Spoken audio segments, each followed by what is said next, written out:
Today, we're going to be talking about how to eat like a fat ass. Now, you might be thinking already to yourself, whoa, I get to eat junk food and all this goy slop. No, you cannot.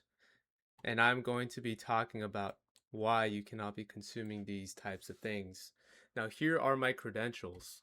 I have lost 65 pounds while eating 3,000 calories every single day. So, I obviously know a thing or two about fat loss. And let me elaborate a little bit on how I did this. So, I did not do this by starving myself or by feeling like shit, ruining my energy, ruining my strength in the gym, ruining my just ruining my libido and all these things. No. When I did this transformation, I actually feel twice as better than when I looked like this.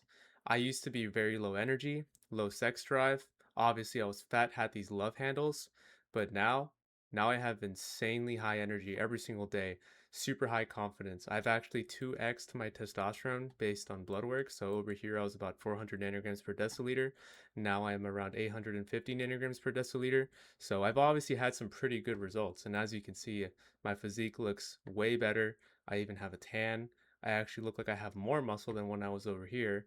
So mine is 65 pounds and I did not lose a single bit of muscle. And today I'm going to be showing you how I did it. And there's three main topics that I want to go over to show you how you can eat like a fat ass while still losing fat. By the way, I forgot to mention that this is about a year's worth of progress right here.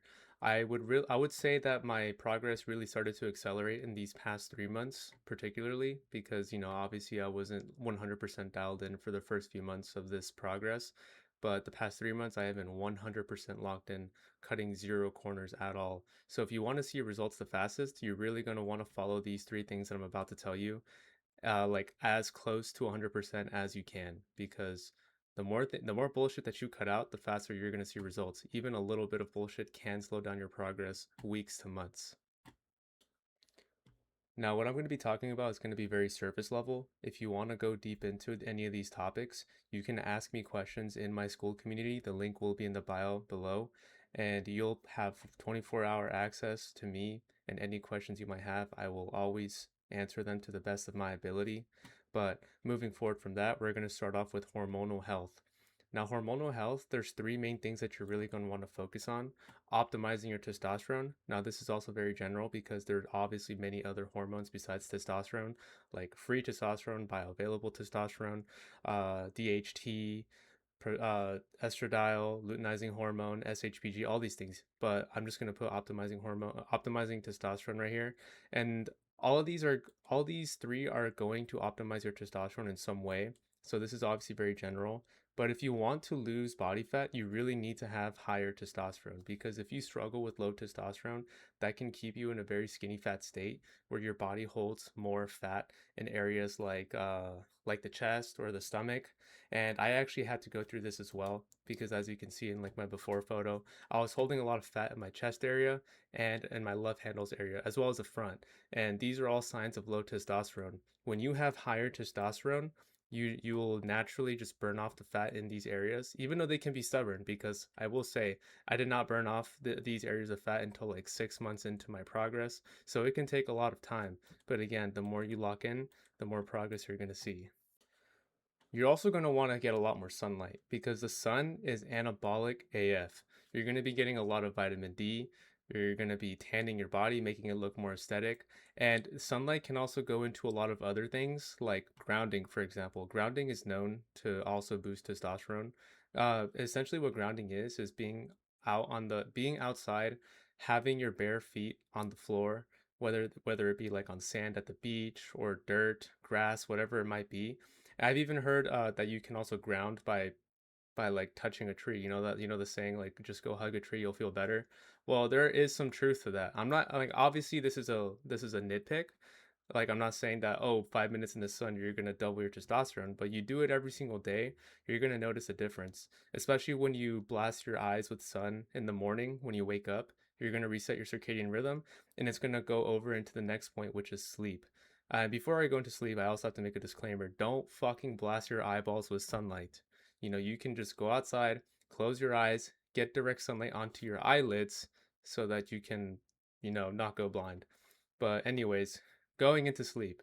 Sleep is also going to be one of the most important things when it comes to optimizing your testosterone and your hormonal health in general. You need to be getting 7 to 9 hours of sleep every single night.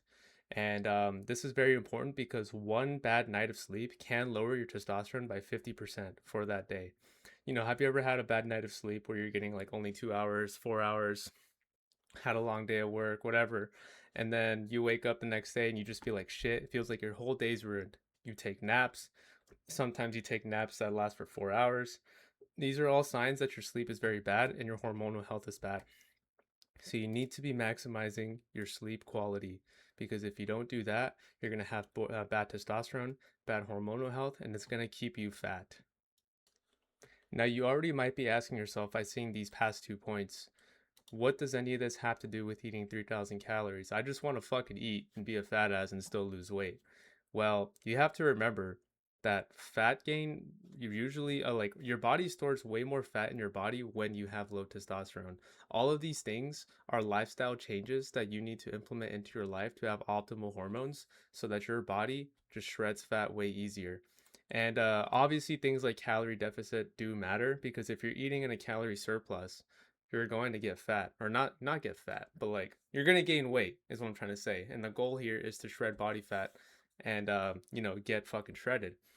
But all of these things are like compensating controls in a way where you need to do them in order to allow your body to eat more fat. So when you go back here to hormonal health, like getting sunlight, the sun raises your metabolism so that you can actually burn fat faster. Um, Sleeping good also boosts your metabolism so you can burn fat faster. Testosterone keeps body fat off of your stomach. These are all ways that you can actually like eat more food without getting fat. So activity is actually going to be like the most important one here. So the first point here is going to be mixing high intensity and low intensity training. And what does that mean? You never want to be doing zone 2 cardio. And what do I mean by zone 2 cardio? I typically mean like jogging. Jogging or anything that elevates your cortisol for a long period of time. Because when you do things like jogging, your body taps into its own carbohydrate storage for energy. And that's not ideal for fat loss. What we want is to tap into our fat storage for fat loss. And the way we can do that is with low intensity training, which involves walking. Walking is the absolute best way to burn fat because your body is in a constant state of low cortisol. So we're not stressing out our body and you can do as many steps as you want throughout the day and it'll just be free shreds. You can do 10,000 steps a day without getting tired. You can do 20,000 steps a day without being tired. You can do 30,000 steps a day without being tired. It's all down to how much time you have and how quickly you want to shred. Now, how about high intensity cardio? Because high intensity cardio does use carbohydrate storage. But the benefit of high intensity cardio is that you burn calories quicker. Now, you do burn carbs, but when you do high intensity cardio, you dehydrate your body so quickly to the point where you want to refeed it right after. For example, doing sprints, doing playing sports that involve a lot of sprinting, or a lot of sports that include a lot of like powerful movements or explosive movements like MMA, football, basketball, all these things. All of these are going to boost your testosterone because they don't elevate your cortisol in a way that makes your body keep wanting to be more rehydrated, to want to eat more food. It's going to put your body in a state of, ooh, that was a good workout. I feel fucking high test as fuck right now. Now I need to rehydrate my body with like a potato or orange juice, something like that. So the high intensity cardio one also kind of goes a little bit into hormonal health, but ideally you're going to want to do a lot more low intensity training than high intensity, but both are going to be very good for fat loss. For maximum fat loss efficiency, you want to have a bare minimum of 10,000 steps every single day in order to shred body fat. But you should do more if possible. For example, I always try to get 25,000 steps every single day whenever I can, or 20,000 minimum. That's actually my daily minimum because 20,000 steps is probably about 800 to 1,000 calories burned for someone that's 155 pounds like me. Obviously, if you weigh more, like you're 250 pounds, you want to shred down to 180 pounds, you're gonna burn a lot more calories per steps. So 10,000 steps is a good bare minimum, and but you want to do more if possible. A lot of people are gonna give me bullshit saying like, bro, how do you have so much time to do fucking steps? Like it's so hard. Like I don't have enough time in the day. Well, you're just gonna have to learn how to double up on tasks because I'm not telling you to go walk and do nothing else. For example, look at me right now. Like I'm standing on my treadmill. I don't know if you guys can see it actually, but fuck, hold on. Never mind, fuck you guys. I don't feel like showing you, but you're just gonna have to believe me. I'm standing on a treadmill right now. I work an office job, so I work from home every few days of the week, and I just be getting steps for hours on end. There's some days where I'll be walking for like 5 hours straight, and I never get tired because again, walking is a very low intensity workout, and you're just gonna be shredding free fat just like that. So definitely get a walking pad. I think it's a very good investment, especially if you're an office worker like me, or if you just like to do stuff on your computer for a large portion of the day. For example, I also like to play video games. It's kind of hard to do it while you play video games, but when I'm playing like games on the controller, it's actually pretty easy. Like when I'm playing like a Souls game or something, I think it's pretty easy. So, yeah, walking pad is just is just free fat loss. So take advantage of it. Lifting, sports, and sprints are all forms of high intensity cardio. Obviously, sports it's going to matter what sport you pick because if you pick cross country, you're just going to be low testosterone. You're going to look dead. You're going to just look like a skeleton. So don't do that. But for sports, pick something like MMA, basketball, soccer, or I already said basketball, football. Like football's another good one or any form of combat sport. My favorite is jujitsu, mainly because there's a high ROI for it. You want to pick high ROI sports. So why is jujitsu a high ROI sport? Number one, you get simulated fighting. Even though you're not striking each other, you're both trying to essentially like kill each other in a way. Like obviously not, because you choke someone, they tap out. It's a safe way of trying to kill each other if you really think about it because you're not getting a concussions, you're not getting brain damage. You're just you're grappling. You're basically like cubs and that like two little lion cubs in the wild. And that's actually the best form of learning how to fight is when you are in a situation where you're not so much in danger, but it's more like playing because essentially jiu-jitsu is like you're playing with another person. You're rolling on the floor trying to submit the other person. That is a form of play if you really think about it. But it's very beneficial because when you ever get into a real confrontation, you're gonna like look at this other dude. You're gonna think about all those times that you played jujitsu with your fucking friends, and then you're gonna fucking murder the guy. You're gonna murder him because you're gonna choke him out. But this time you're not gonna let him tap out. You're gonna fucking finish him. So jujitsu, I'm very biased towards jujitsu. I fucking love jujitsu. I think everybody should do it. But there's other grappling sports like judo, wrestling, or if you don't even want to do a combat sport, there's a lot of good ball sports like football. They're all good because they're very high intensity training, and they're gonna boost your testosterone, boost your metabolism. You're gonna see a lot of fat loss from this. So definitely implement all these. Sprints, it's self-explanatory. You sprint, you boost your testosterone, and then you refeed your body. That's nothing more to say about that. As for lifting, I mean you're gonna get fucking jacked. You want to get more muscle. The more muscle you gain, the lower your body fat percentage because, more mass in your body, but that mass is lean mass. So you're gonna burn or not you're not gonna burn fat, but you're gonna have a lower body fat percentage by doing that.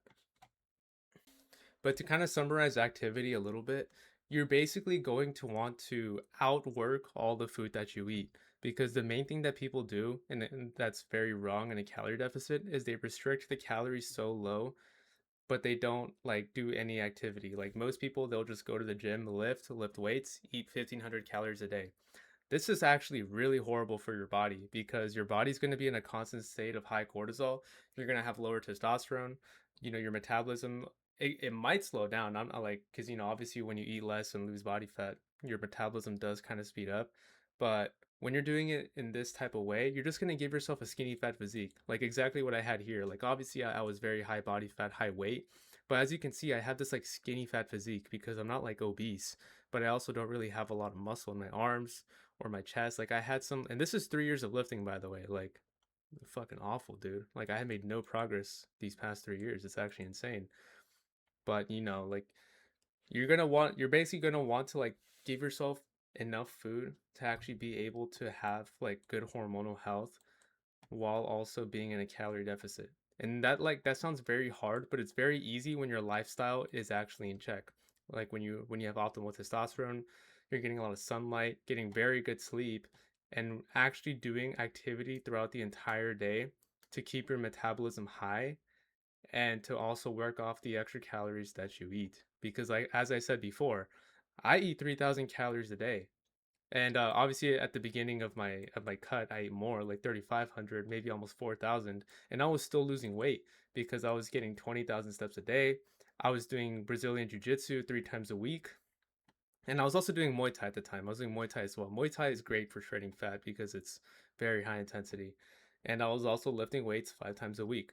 So live a life where you're constantly active and live a life where you're doing only the optimal things, and I promise you you will see results very very very quickly. Going to be the one that bundles everything up because I just told you optimize your hormonal health. I just told you move a lot. But how do you bundle this together? Eating the right foods. Now, like I said before, in this photo over here, I was still eating bullshit. Like for the first few months, I had a better diet. I was eating a lot of red meat, a lot of eggs, a lot of fruit, but I was still like having cheat meals with my friends and my girlfriend on the weekends. I was still drinking alcohol occasionally, and that really stopped me from getting to here. Then it wasn't until the past 3 months where I decided, you know what? Let's cut out everything. Let's and fuck the 80-20 rule. Let's do a 100-0 rule. 100% locked in, 0% bullshit in my life. Let's fucking do it. And that's how I got to here. And I'm not even done because once I'm done with this cut, I'm going to use the same methodology going into a bulk. You got to realize that a cut and a bulk are essentially the same thing. The only difference is the amount of calories that you eat. So right now I'm eating 3,000 calories with all this movement. When I go in a bulk, I might eat like 4,000 calories and maybe a little bit less movement, maybe only 10,000 steps instead of 20,000. Maybe that's the only change that I'll do for a lean bulk. But anyways, that's for another video. We're talking about cutting here. So, nutrition. Obviously, you're going to want to be in a calorie deficit, but you do not want to starve max. Again, you do not want to starve max. This is basically what I was talking about when I was talking about activity. You want to eat a lot of food, like a lot of food, 2,500 calories, 3,000 calories, more depending on how much you weigh. But for someone like me, I eat 3,000 calories every single day, and I feel great. And obviously, if that's too much for you, don't eat 3,000 calories because you want to listen to your body. But I eat 3,000 calories and I still feel hungry sometimes. And it's all because of the activity that I do. And you got to remember that I love eating. I am a fat ass. I love to eat. That is why I do all of this movement over here. But not only that, but having all this food that I eat also keeps my testosterone very high because I have a lot of room to eat very nutrient dense foods. You only want to be eating nutrient dense foods. Things like meat, eggs, fish, raw dairy, fruit, honey. You only want to be eating these 5 to 6 things because I say six because you can also eat other like benign vegetables like potatoes. Potatoes are great for replenishing your glycogen. Rice is okay too. I mean, it can cause brain fog, but it can very much be part of your diet. There's also certain vegetables that are not as bad. Like for example, you could eat onions, you could eat carrots. Carrots are very beneficial for you. You essentially just want to stay away from leafy greens, like spinach, or stay away from asparagus, stay away from broccoli, stay away from anything that's fucking green. I hate green. Green is a shit color anyway. Don't fucking eat that shit. But that's for another video. So you guys can hate me and talk your shit about why broccoli is so good or something, but I'm not gonna go into that. You only want to be eating the right foods because if you are eating bullshit, you are going to stay skinny fat just like here. Cut out all the bullshit. No 80-20 rule, 100 and 0 rule. So yeah, again, to summarize, calorie deficit, don't starve max, no bullshit and nutrient dense foods only. Eat a lot of food. Eat like you want to feel like you're actually bulking, but you're not really bulking because you're doing all these other two things. You're getting your 20,000 steps a day. I know it says 10 here, but really you should get more. 15 to 20,000 steps. You're doing your sprints every day. You're not every day, but you're doing your sprints. You're playing sports. You're lifting weights and you're just like you're mixing up this high and low intensity training and you're not fucking spiking your cortisol by jogging or doing something like cycling. So that basically ties everything together. I also wanted to talk about cheat meals a little more because I feel like cheat meals can actually be implemented into a very healthy diet if you do them the right way. For example, when you have a cheat meal, you should not be eating something heavily processed. You should not be eating seed oils. When you have a cheat meal, it should ideally be some one a food that's in the six things that I mentioned before: meat, eggs, dairy, fruit, honey, or potatoes slash rice. So I have cheat meals all the time. I have cheat meals like maybe twice a week. If I'm feeling really fat, like I'll have ice cream. I can make homemade ice cream with my Ninja Creamy. So it'll just be raw milk, raw cream, raw egg yolks, honey to sweeten it up, and then use Ninja Creamy, and boom, I got ice cream. Or I'll just buy ice cream from the store, like ice cream for bears, which uses very clean ingredients. Sometimes I feel like I want to have a really big, fat, juicy ribeye steak. So I'll have that. Cook it in beef tallow with some beef tallow french fries. That would be a very good cheat meal because it tastes delicious. It's obviously higher calorie. It's not really going to fit my macros all the time. But when you do have these cheat meals, if you go over on your calories, you can always do more activity to compensate. And all these cheat meals are going to be beneficial for your hormonal health already because you're having a ribeye steak. It's obviously fattier, but all that fat is really good nutrients for your testosterone. So all these cheat meals are not really they're not even really cheat meals because they're beneficial. So that's what I mean when I say 100-0 rule and not 80-20, because all the foods that you're eating, even if they're not optimal to stay in a calorie deficit, they're going to be beneficial for your health. You're going to feel good eating them. Obviously, don't overdo it. Don't have ribeye steak every day. Don't have ice cream every day. But you don't have to feel so restricted when you're on a calorie deficit. You can have enjoyable foods and still get shredded. You can enjoy your life.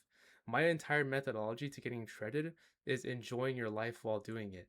I can tell you right now, I enjoy my life right now that I've cut out all this bullshit 10 times more than when I was over here. Because over here I was having fucking goy slop like Dave's Hot Chicken, In-N-Out, McDonald's, all these things. I cut that all out, but that doesn't mean that I don't have a nice juicy meal every once in a while, and I feel 10 times happier the way I am right now. So yeah, again, this is basically how I lost 65 pounds. Optimizing my hormones, moving a lot, and having perfect nutrition. So if you want to lose fat and get shredded like I have, you can do the same by following all three of these things. But yeah, that's basically all I had for you guys. So thanks again for watching. Like and subscribe. See you guys later.